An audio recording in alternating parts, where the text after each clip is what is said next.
So one thing చాలా మంది ఫిలాసఫీలు చెప్పారు, dare to dream, fly because wings are yours, ఇలాంటివన్నీ కొటేషన్లు ఫేస్బుక్లో కూడా చూస్తుంటాం. వాటికి అర్థం పర్థం హౌ టు అప్లై అనేవి ఉండదు. కానీ రామోయిజంలో మీరు ఎప్పుడు ప్రాక్టికల్గా the most practical person I have seen or many have seen. కాబట్టి ఈ ఫిలాసఫీ ఏదైతే ఉందో ఏ స్టేజ్ నుంచి అప్లై చేయడం మొదలు పెట్టాలి, లేకపోతే how do you start integrating, do you start questioning first? Questioning is the only way. Like I was mentioning Ayn Rand's thing. ఎప్పుడైతే ఇప్పుడు ఫర్ ఎగ్జాంపుల్ మా గ్రాండ్ మదర్ గాడ్ గురించి గాడ్ అంటే ఏంటి అని అడగటంలో ఒక ఆస్పెక్ట్ ఉంటుంది హ్యూమన్ బీయింగ్కి. దేవుణ్ణి దండం పెడితే మనకి మార్కులు వచ్చేస్తాయి అన్నమాట అని పెట్టేసింది అక్కడ. అంటే ఎవరేం చెప్తే అది వినేసి ఒక గొర్రెల మందలా ఫాలో అయిపోయేవాళ్ళు ఈ ట్రాప్లో పడతారు, ఈ కష్టపడే ట్రాప్లో. Anybody who questions will understand for himself. అప్పుడు అది అబ్జార్బ్ చేసుకుంటారు, ఏంటి అసలు ఇది చెప్పేది అది చెప్పేదని. అబ్జార్బ్ చేసుకున్న దానికి బ్లైండ్గా ఫాలో అవ్వడానికి డిఫరెన్స్. మీ దృష్టిలో బిల్ గేట్స్ కష్టపడి పనిచేశారా, ఇష్టపడి పనిచేశారా? 12వ తరగతి 100% ఇష్టపడి. ఎనీబడి హూ కమ్స్ అప్ 100% ఇష్టపడి చేస్తారు. ఒక్కళ్ళు కూడా తేడా ఉండదు. వాళ్ళ కొడుకులో వాళ్ళ వారసులు అలా ఉండకపోవచ్చు, అది వేరే విషయం.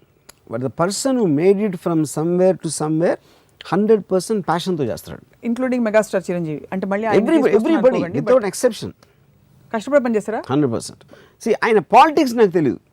పాలిటిక్స్ అనేది మీరు ఒక డెసిషన్ తీసుకుంటారు. డెసిషన్ తీసుకున్నాక ఆయన జరిగిన ఎక్స్పీరియన్సెస్, దాంట్లో ఆయనకి ఇష్టం లేని వాళ్ళని కలవడాల్సిన అవసరం ఉండొచ్చు, ఇలాంటి ఏదో ఉండొచ్చు.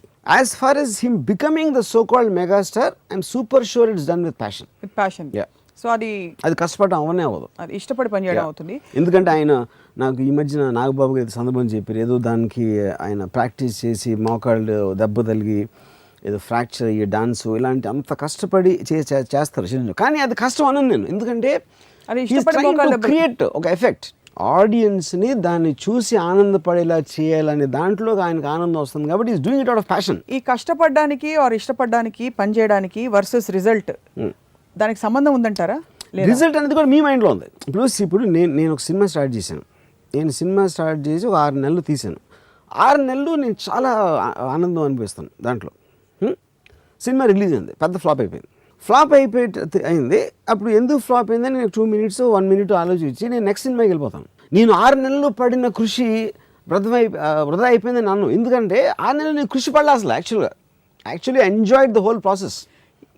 ఈ క్రమంలో అవతల అవసరం అంటే రిజల్ట్ కోసం మాత్రం చెప్తున్నాను, నీడ్ గ్యాప్ అనేది ఉంటుందా?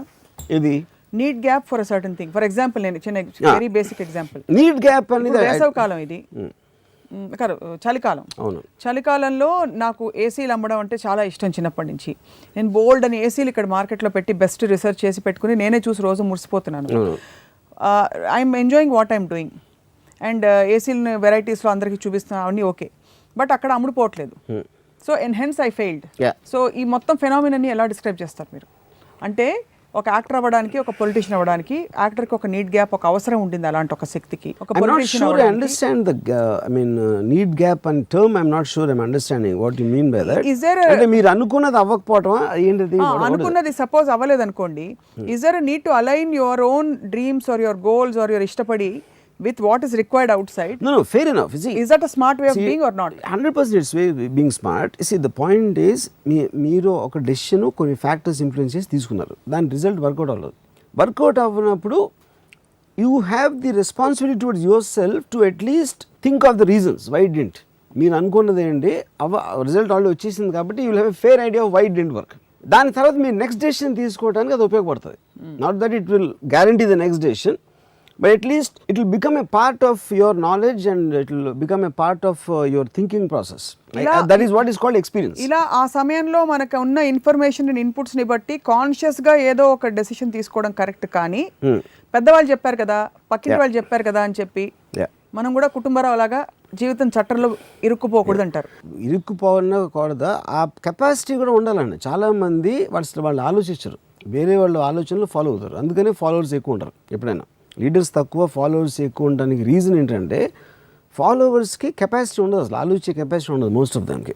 అందుకని వాడు చెప్పేది కరెక్ట్ అయి ఉండదు, ఆయన ఫాలో అయిపోదాం అని వెళ్ళిపోతారు వెనకాల. And which is also the reason why successful people be lesser. So successful people కష్టపడరు, చాలా కష్టపడి హార్డ్ వర్క్ చేసేవాళ్ళు సక్సెస్ఫుల్ ఫిలిం దగ్గర పనిచేస్తారు, కింద పనిచేస్తారు. అది దట్ ఈస్ ద అనాలిసిస్. ఇప్పుడు ఇష్టపడి పనిచేయడం గురించి మీరు చెప్పిన కొన్ని aspects, physically also sometimes you strain. బ్రూస్లీకి 8 గంటలు ఒక కరాటే ప్రాక్టీస్ చేసినప్పుడు, లేకపోతే రామ్ గోపాల్ వర్మ గారు వీరప్పన్ కోసం అడవుల్లో ఆ గతుకులు అదే చెట్ల మధ్య ముళ్ళు గుచ్చుకుంటూ నడుచుకుంటూ వెళ్తున్నప్పుడు మిమ్మల్ని డ్రైవ్ చేసే విషయం ఏంటి? ఆ మూమెంటా, లేకపోతే వచ్చే ఫలితమా, లేకపోతే the clarity of the end result? I enjoy the moment. That is the reason I'm saying result నాకు అసలు ఎఫెక్ట్ చేయదు ఇప్పుడు. ఎందుకంటే అంటే ఇప్పుడు ఒక 6 months what ever time, 6 months or 1 year or 3 months or whatever, I enjoy each and every moment. I look forward to waking up in the morning. I look forward to go to Yellapura forest to hunt for a location, whatever. So continuously మీరు వచ్చే moment కోసం ఒక passion తోటి ఎదురు చూస్తున్నప్పుడు, ఆ మూమెంట్ని మీరు saver చేస్తున్నప్పుడు కష్టం అనేది it doesn't have to have any meaning. So బయట పరిస్థితులు మీరు ఎలాగో కంట్రోల్ చేసి ఉంటారు లైఫ్. ఇప్పుడు చాలాసార్లు మీరు అంటారు, నాకు తెలిసిన ఒక డైరెక్టరు, ఇట్స్ ఒక సినిమా ఏదో అది రిలీజ్ అయ్యి ఫ్లాప్ అయింది. I don't care, it's my baby, I work so hard to create that, how can I abandon. అంటే నవమాసాలు కన్న పిల్లోళ్ళలాగా మాట్లాడుతున్నాడు ఆ సినిమా గురించి. అంటే అప్పుడు నేను ఏ చెప్పిన అంటాడికి, ఫస్ట్ ఆఫ్ ఆల్ ఏంటి నువ్వు కష్టపడింది, నీది ఒక ఐడియా ఇచ్చావు. ఆడెవడో లైట్ బాయ్ లైట్ మోసాడు, ఇంకోటి ఎవడో ట్రాక్ పెట్టాడు, ఇంకోటి ఎవడో మేకప్, వీళ్ళు చేసారు కష్టం. నువ్వు కేవలం నీ ఐడియాలు ఇచ్చి, నీ ఐడియాలని వాళ్ళు నమ్మి నీ విజన్ కోసం పనిచేసి సినిమా తీస్తే నువ్వు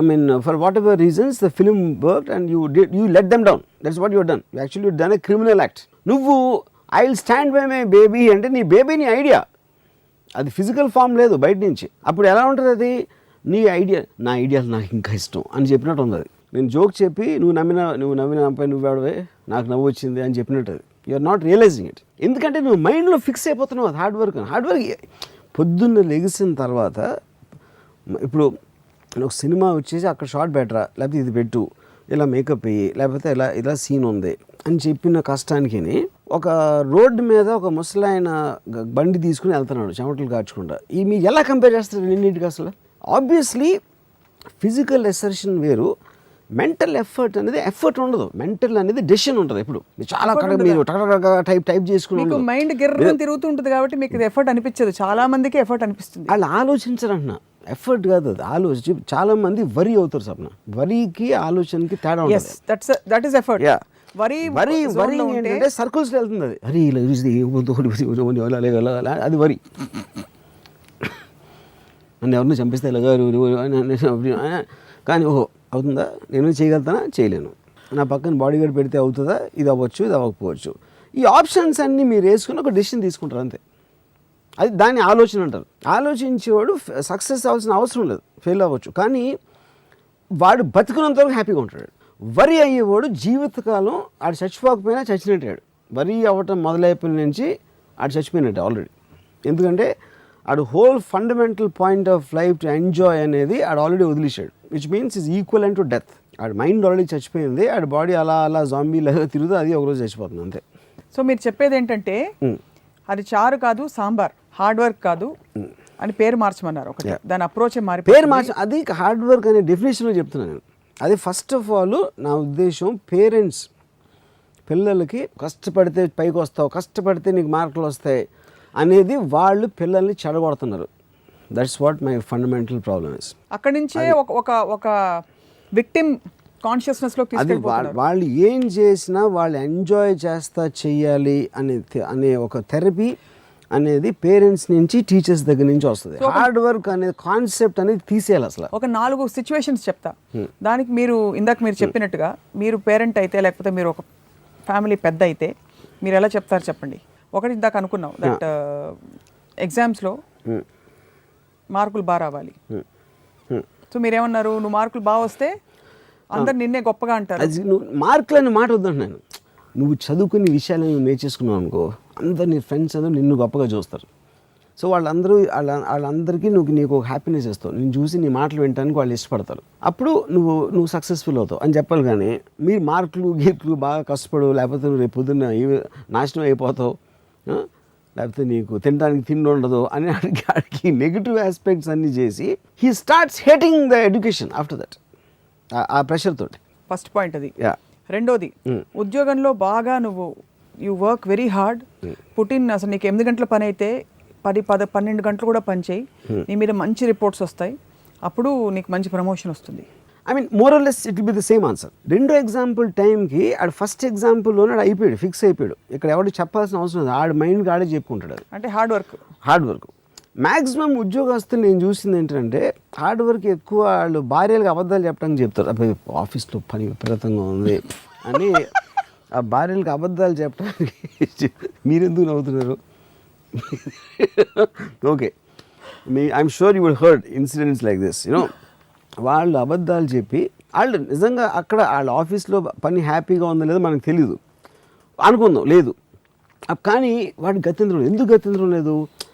ఆడికి ఉద్యోగం జీతం కావాలి, ఎందుకంటే వైఫ్ పిల్లలు ఆడికి ఉన్న డబ్బు అవసరాలు ఉంటాయి. అందుకని ఆడికి ఇష్టం లేకపోయినా నెల జీతం వస్తుంది కాబట్టి చేస్తాడు. సో బతకాలి కాబట్టిగా బతుకుతున్నాం అనే ఒక సిస్టంలో వాళ్ళు బతుకుతారు. So they are also equal to the same most people who are like just there. వాళ్ళ మొహంలో జీవం ఉండదు అసలు.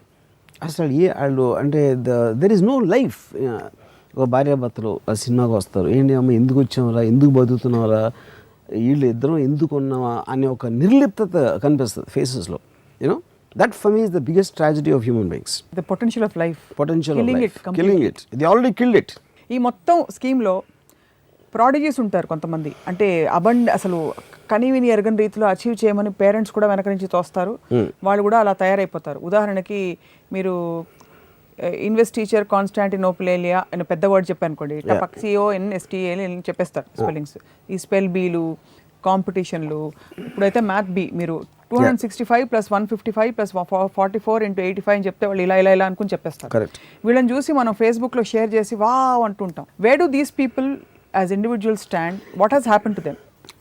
ఆబ్వియస్లీ నేను ఇందాక ఒక ఎగ్జాంపుల్ చెప్పాను. The degrees in people's capacities and talents and capabilities అనేది ఆటోమేటిక్గా మీకు యానిమల్స్లో ఏనుక్కి చీమకి ఎంత తేడా ఉంటుందో స్ట్రెంగ్త్, సైజు, క్వాలిటీస్లో, అంతే తేడా ఒక లోయెస్ట్ కామన్ హ్యూమన్ బీయింగ్కి హైయెస్ట్ హ్యూమన్ బీయింగ్కి అంత తేడా ఉంటుంది ఇన్ టర్మ్స్ ఎబిలిటీ, కేపబిలిటీలో. సో దాని ప్రకారమే వాళ్ళ డిగ్రీ ఆఫ్ లైఫ్, వాళ్ళ degree of enjoyment, degree of how they look at life అన్నీ మారిపోతూ ఉంటాయి. ఫర్ ఎగ్జాంపుల్ ఇందాక నేను చెప్పినట్టు నేను అసలు నాకు హాలిడే తీసుకునే అవసరం లేదు. Like my daughter things I will burst with the kind of work I do అని అనుకుంటుంది. ఎప్పుడు నేను హాలిడే తీసుకో అని చెప్తూ ఉంటుంది. But I know that she can't understand the concept of work and holiday నేను ఆలోచించినట్టు. అప్పుడు ఇలా నాకు చాలామంది చెబుతారు, my mother also tells me something or somebody. కానీ వాళ్ళలో నేను బోర్డమ్ చూస్తాను. వాళ్ళలో నేను అబ్బా అసలు ఏదో టైర్ అయిపోయినావా, ఐఎమ్ సో టైర్డ్ యార్ అని వాళ్ళు అంటారు. నేను ఎప్పుడు అనలా. నేను రోజుకి మ్యాక్సిమం 3 to 4 hours పడుకుంటాను. అండ్ షూటింగ్ టైంలో నేను కూర్చొని అసలు people get shocked to see the energy I have when I'm roaming on the set. కుర్చీలు కూర్చున్నాను అసలు. అంటే డిసిప్లిన్ కోసం కాదు, I don't feel like sitting. Most of the time I stand actually.